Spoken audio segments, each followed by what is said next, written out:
હાથમાં. આપણને કોઈ જગ્યાએ લાભ થાય કે ન થાય એ કદાચ ભગવાનના હાથમાં છે, પણ એને શુભ લાભ કરવો, એને શુભમાં કન્વર્ટ કરવો એ મનુષ્યના હાથમાં છે. આપણે અનિતિથી ન કમાઈએ અને મહેનતથી કમાઈએ તો સમજવાનું કે કદાચ આપણને 5 રૂપિયા ઓછા મળે છે, પણ એ લાભ શુભ લાભ છે. તો લાભ થાય કે ન થાય, પરંતુ શુભ લાભ થાય એ જરૂરી છે. લાભ તારા હાથમાં, શુભ મારા હાથમાં. મારું મરણ તારા હાથમાં, પણ તારું સ્મરણ મારા હાથમાં. આપણા હાથમાં ભગવાનનું સ્મરણ છે. તો એ સ્મરણ કર્યા વિના, એ પ્રાર્થના કર્યા વિના આપણો દિવસ કેમ જાય? શાસ્ત્રમાં વચન છે, દિવસમ અવંધ્યમ કુર્યાત.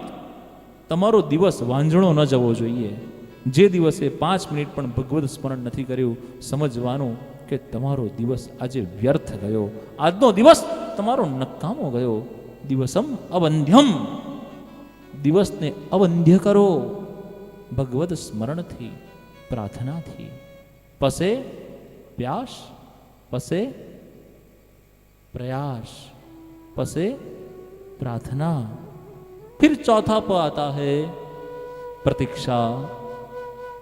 कृपया लाइन पर बने रहे. उपभोक्ता भी व्यस्त है, तो આપણે 1 કલાક ફોનને રીડાયલ કર્યા કરીએ તો આપણા પ્રભુ પણ ક્યાંક વ્યસ્ત હશે. તમારી પ્રાર્થના તરત ન સંભળાય, તરત જ તમને ફળ ન મળે. મારી સાથે જ કેમ આવું થાય? હું આટલી ભક્તિ કરું, આટલું કીર્તન કરું, આટલા નામ સ્મરણ કરું, અને મારે જ આટલું દુઃખ, મારે જ આટલી તકલીફ શા માટે? कुछ समय के लिए प्रतीक्षा करे, राह जोवी जरूरी है. क्योंकि प्रतीक्षा के बाद 5वां तो आता है प्रसाद. प्रसाद સૌથી છેલ્લા જ મળે.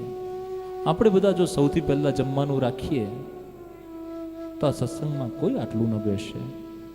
સત્યનારાયણની કથામાં કથા પતે પછી જ પ્રસાદ આપવામાં આવે. પ્રસાદ સૌથી છેલ્લા જ હોય. તો પ્રભુના સાક્ષાત દર્શન એનું શોર્ટ ફોર્મ છે પ્રસાદ. અને ક્યારે મળે? અંતમાં, જ્યારે તમે પ્યાસથી યાત્રા ચાલુ કરી હોય ત્યારે. અને પ્રયાસથી લઈ પ્રાર્થનાથી લઈ અને પ્રતીક્ષા સુધીના અંતરને તમે પસાર કર્યું હોય તો તમે પ્રભુના દર્શન કરી શકો.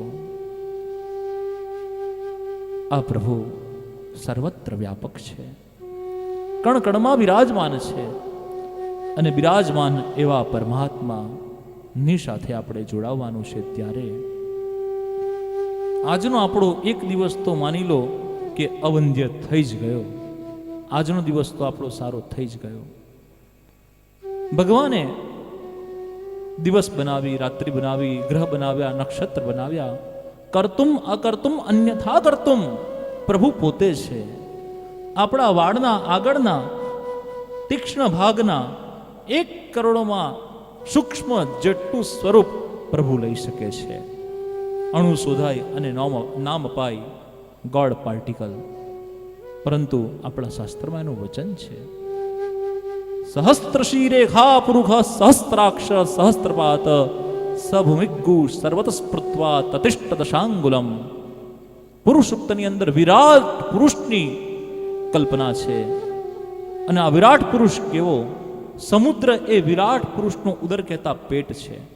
આ જેટલી પણ નદીઓ છે એ વિરાટ પુરુષ ભગવાનની વેન નસો છે.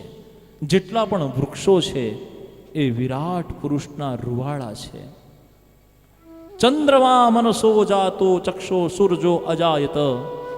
ચંદ્રમા એ આ વિરાટ પુરુષનું મન છે, અને સૂર્યનારાયણ ભગવાન એ આ વિરાટ પુરુષની આંખો છે. પરમાત્માથી જગત જુદું નથી.